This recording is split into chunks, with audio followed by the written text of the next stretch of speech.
Acı çekmek özgürlükse, özgürüz ikimiz de. O yuvasız çalı kuşu, bense kafeste kanarya. O dolaşmış dağdan dala, savurmuş yüreğini.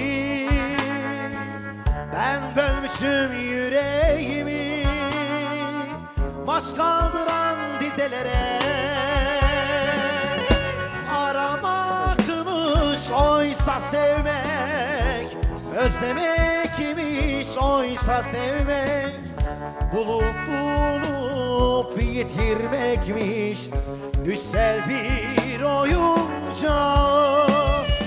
Yalanmış hepsi yalan, yalanmış hepsi yalan. Sevmek diye bir şey varmış, sevmek diye bir şey yokmuş. Yalanmış hepsi yalan, yalanmış hepsi yalan.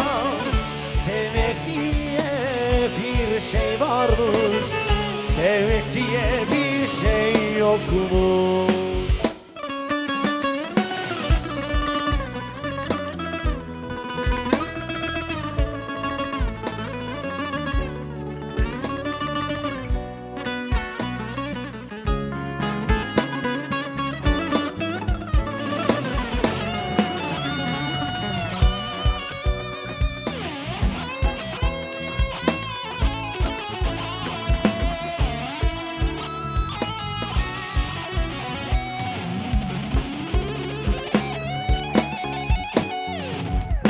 Acı çektim günlerce, acı çektim susarak.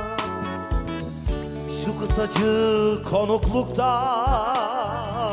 deprem kargaşasında yaşadım birkaç bin yıl acılara tutunarak. Acı çekmek özgürlükse, özgürüz ikimiz de.